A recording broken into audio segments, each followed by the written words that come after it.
Hey everybody, welcome to another episode of Two Dads, One Car, where we talk about modern fatherhood. My friends, it's a rainy day here in Vancouver, but I'm going to be meeting with a new friend of mine. His name is Craig. He's a father to two young children and also a prolific entrepreneur, well-versed in the tech space here, so love to get his perspective. I'm going to pick him up just shortly at a coffee shop in Mount Pleasant, and excited to bring him on board to hear about his journey and how he balances creating a company in the midst of having two young children. So love to get that perspective. And with that, we'll chat soon. Cheers. Bye. Why don't you give us like a snapshot of your family, like number of kids, rough ages? Yeah. we have two kids, two lovely kids. The oldest is 4.5. His name's Preston, and we have a 10 months old. Her name is Mayako, which we call her Maya for short. So we're just going through the first year craziness of being parents of two, which is wild. Oh man, I can't wait to dive into this. Because you have one. I have one. Yeah, And how old is she? she's 3.5. 3.5, yeah. And she's a handful already, so like, Yeah. I can't even imagine. Yeah. What would you say is like an unspoken truth about fatherhood that's not shared as widely? And it can be personal to you. There's no right or wrong answer, but like, love to get your perspective on. Yeah, that's a great question. Like, an unspoken. Good. You know, like, I think many people will say this, so it's not really a hidden one, but I just kind of want to re-emphasize it, right? Yeah. Like, I think having kids and being a parent is like a life-changing experience, and I think, or I know, like, my heart has never been more fuller, and I have never been more happier in my life. Nice. Right? having two kids, having one was incredible, but having two, a boy and a girl, I think it's just an amazing feeling, and spending time with them and quality time with them, it's the most rewarding experience I think you can ever have as a human being. But like, it is the most exhausting experience as well. And I think, and so like, I've never been more tired. I wouldn't say stress level is up, but like, it's just a lot of work. and people can prepare you and say all those things, but some sleepless nights, or a lot of sleepless nights, balancing work-life balance with two kids, it's a handful. You're still looking great for like not much sleep, my friend. It must be like the makeup or something. My wife treats me well. Or gives me the tips. I love it. So happy as ever. I guess more so than wedding day too, eh? Wedding day was, yeah. A lot of fun, yeah. I'm joking here. Ben and I have been together for 20 plus years, and then having now two kids, we're done. I think we're done. But I mean, it's so great to have you in the car. You and I met at a gala in November when Leanne was speaking, the keynote speaker of this massive That was gala. incredible, man. Hey, but thank you, Yeah. really appreciate it. And you and I got to chat, and I was like, okay, I want to get you on the podcast. I don't know, there's something about it that I was like, this needs to be a guest. Yeah, and I thank think you, yeah. there's a couple elements, and one on my mind is that you are a prolific, like, tech executive, entrepreneur. You've taken companies to unicorn status, and now you're running and creating your own business on top of two young children. Oftentimes the myth is like, okay, when you have kids you can't do any of this, but if I understand, you created a company last year and you're in the thick of it, so yeah. how? Like, a lot of people tell me when I was pitching my idea, they're like, oh Craig, like, is this the right time to start your own company, because it's like another baby. So basically I had two children, two childs born last year. I mean, it is a lot of work. It requires a lot of great teamwork from my wife and I to balance that work-life balance and helping chip in here and there in terms of parenting. But I think I've been fortunate. Like, I've been fortunate throughout my career that I've been able to build the connections of my network, working in tech for over 10 plus years in pretty prominent roles in three of Canada's or Vancouver's hottest startups, at Hootsuite, at Thinkific, and at Bench. That, like, I've always had an end goal in mind to create my own startup. That was a career goal I set for myself 7 years ago, actually, and pretty much every career decision I made from that point on was in pursuit of, like, how can I be the most successful at launching my own startup. And that's why I went from Thinkific to Bench, because it was a much earlier stage company in a completely different industry, in a completely different business model, in a much more broader, more senior strategic role, was to give me that type of exposure. And if you followed me throughout my career, like when I went to Thinkific, it was a much earlier stage as well, in a different business model. Yeah. But like that idea of Umami, which is the startup I'm working on now, came actually when I was in Japan, that aha moment. And I just felt like now is the time. I have to capitalize on it.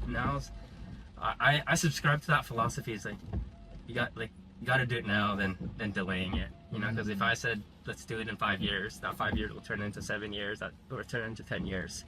And so I had the right idea. I believe I have the right idea. I have a team around me that's motivated to work on it as well. Yeah. And the timing is right with AI and the proliferation of that, and including that into our business models. Like, I just thought that, hey, having one child is a challenge.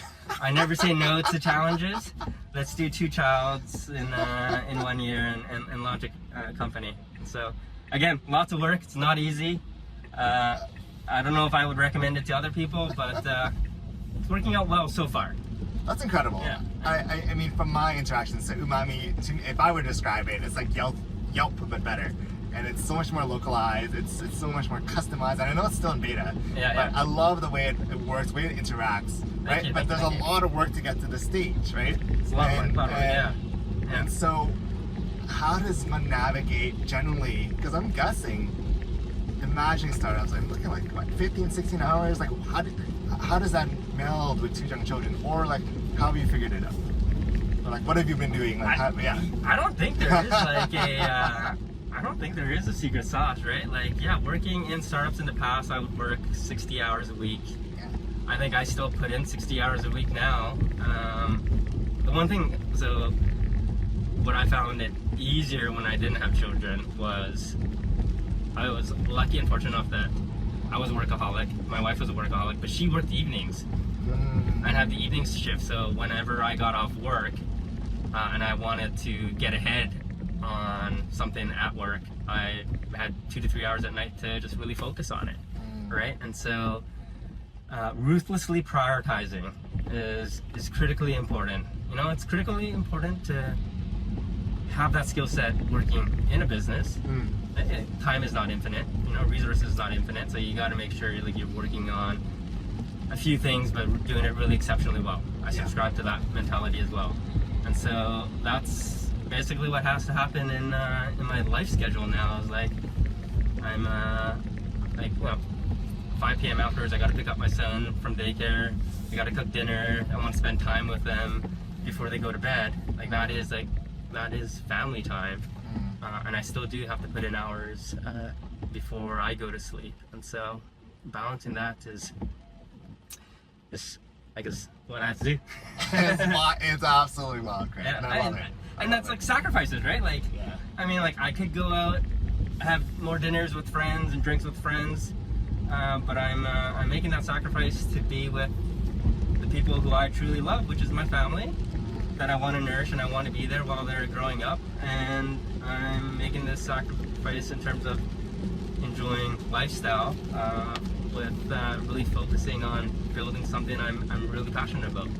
I mean, I'm just smiling ear to ear right now, just because this is like the ideal trifecta that I'd love to talk about, right? Because you're someone I sense who is, you want to be a great dad, right? Like, it's easy to just be like whatever, right? Like, I get the sense that you want to be a great dad, right? And you also want to grow this idea of yours, again, with your family in mind. And also, I've seen the interaction with you and your wife, you're also this next level husband. This is you should be in my seat.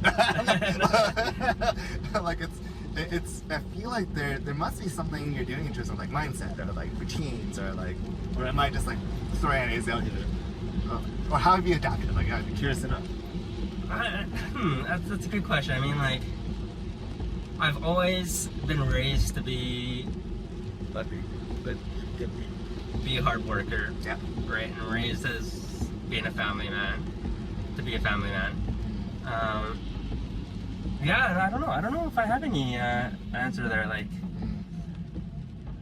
I know relationships are important to me, and having a really solid one with my lifelong partner that you know, you have to continuously work on, right? A relationship isn't a constant, it's continuously evolving, right? And so strong communications with my wife on how things are going, how I can chip in better to be a parent, or whether when I need to take some time to really focus on work because something is pressing and something is needed urgently. Just having that open line of communication. But, you know, like, I don't know, we also have to enjoy life too, right? Like, Yes. life isn't just about work, and you know, like, so you gotta spend that time wisely, I guess. Have you had to shift a little bit in terms of, I think you mentioned now, like going out for drinks with buddies after work and stuff like that, right? Yeah. Like, have you had to shift like your schedule? Have you had to shift the way you approach things, like since becoming a father? I guess like father too now, right? Because, right? You know, so let me tell a little bit longer story then. Like, Yeah, absolutely. when I left Thinkific, this was 2022. Preston was about 2 years old then. I made that conscious decision of not jumping into my next full-time role immediately, and I took really the first year to just be a present dad. Because during my time at Thinkific, we went public, there's IPO, there's a lot of pressure, a lot of stress, and I was working long hours. And while I still think I was being a good dad, I knew I could give it a lot more. And so when that break happened, I took the time in the morning not to rush Preston out to daycare. I dropped him off at like 10:30 or 11 a.m., spent the morning with him, and I picked him up early often, and I really focused on being an amazing dad, an amazing parent. Yeah.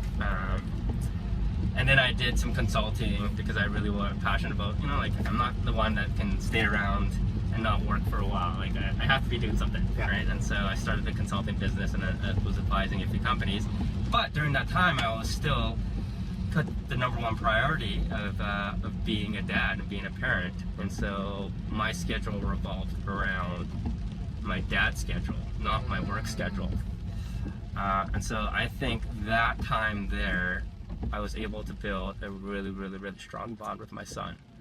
And I think he still remembers that because I feel like, yeah, I mean, like, I couldn't ask for a better relationship with my son, I guess, right now. Yeah. And I'm still trying to figure out, and I think it's always evolving, being a parent, of how to best balance that being now a parent of two.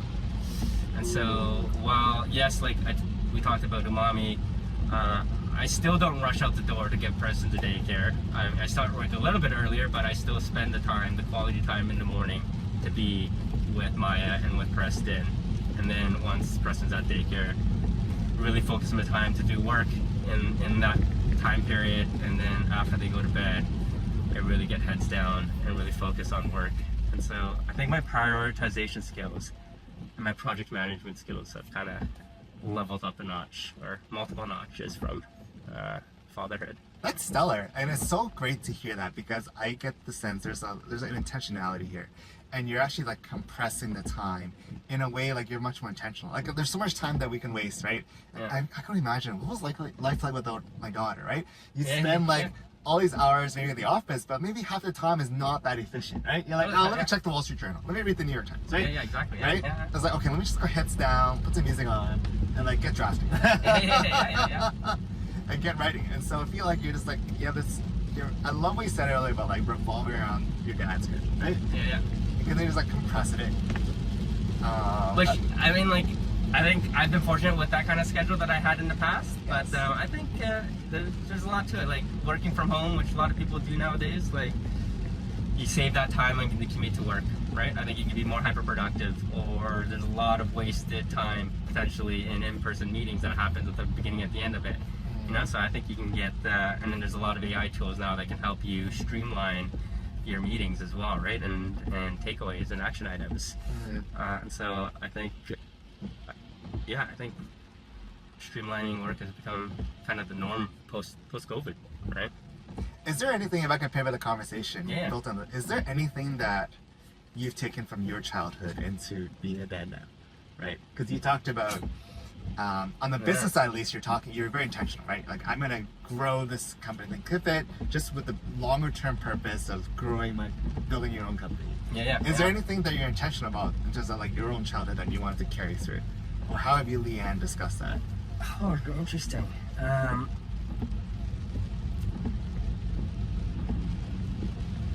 Consciously or not, Yeah, I think so. Consciously, right? Like, we're of ethnic minority, right? So that is a big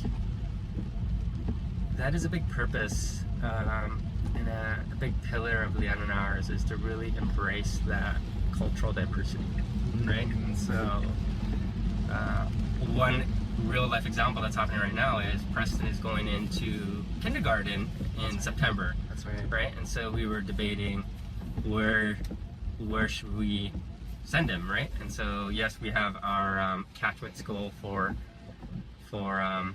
elementary school, but we are actually going to put him into the Chinese private school. And one big reason why is because we want him to be very close to his heritage and learn Chinese.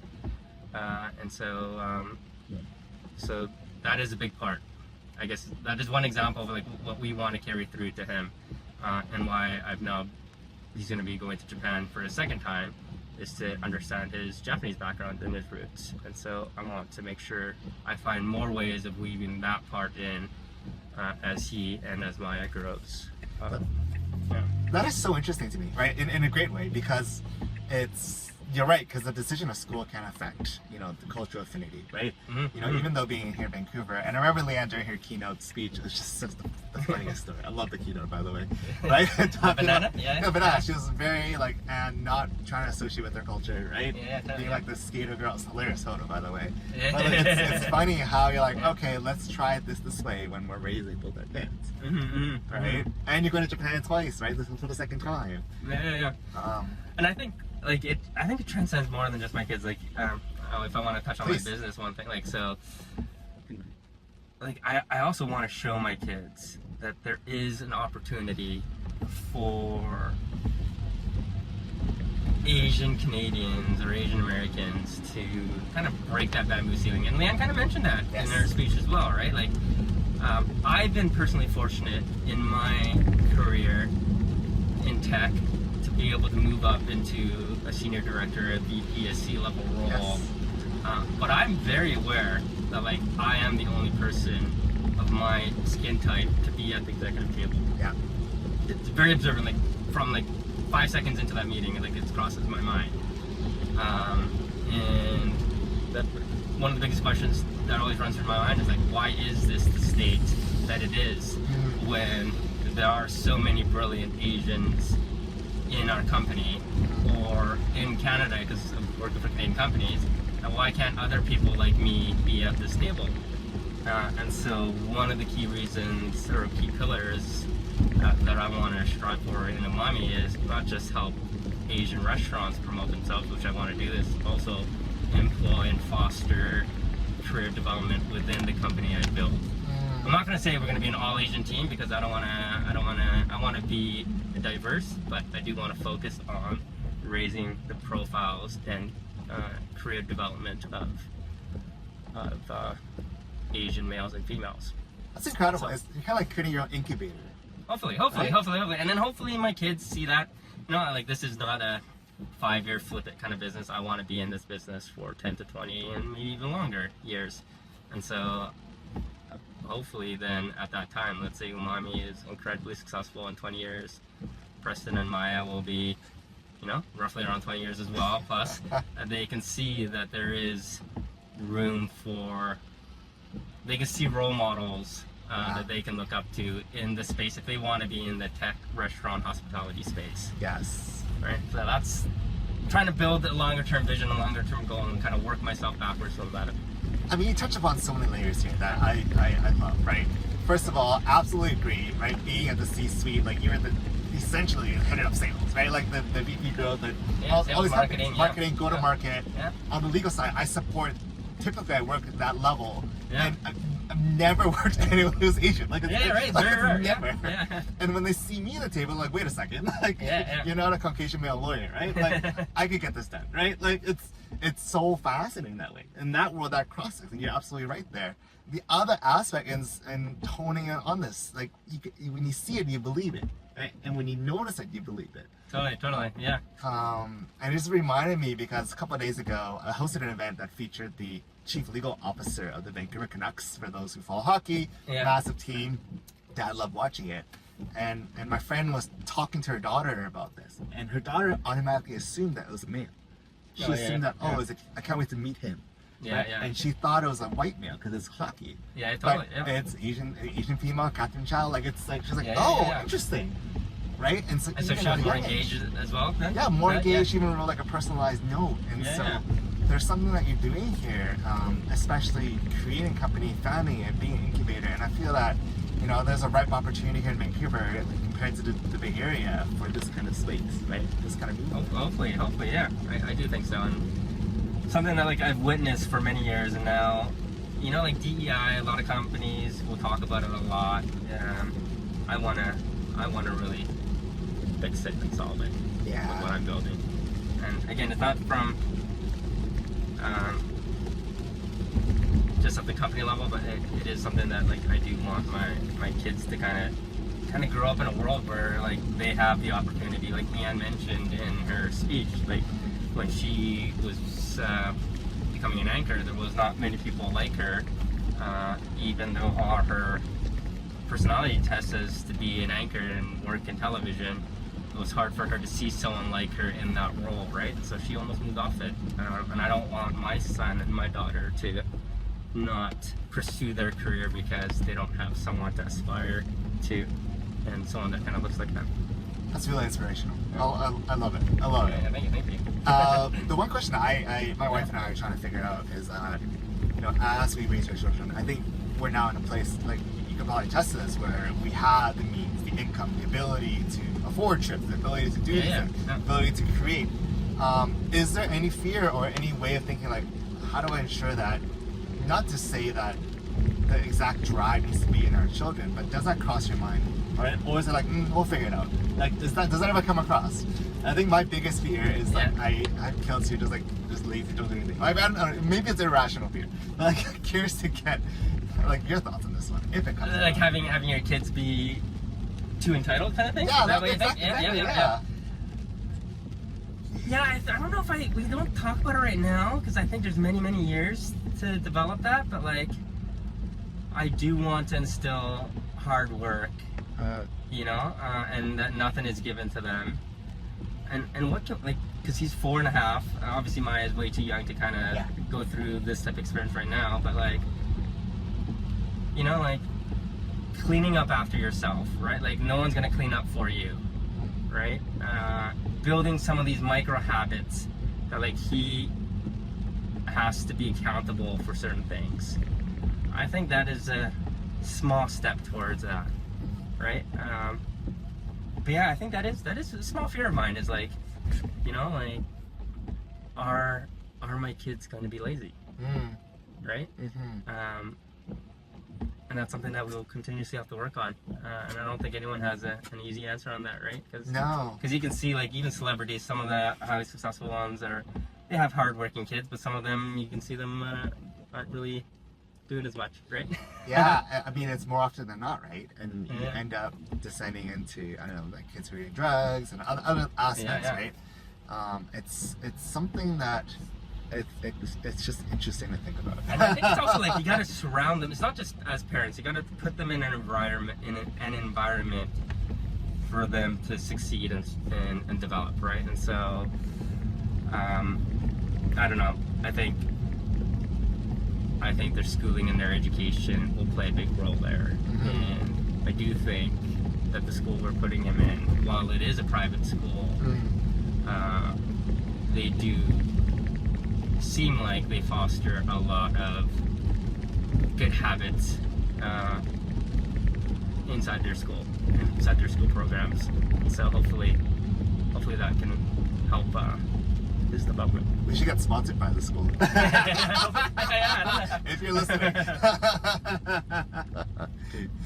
I mean, education is a big one, and I think you touched upon it too. And I think part of it maybe is just being aware, like some awareness to it. But oftentimes, I get the sense that kids also model, right? Model our behaviors, one of the things that we do.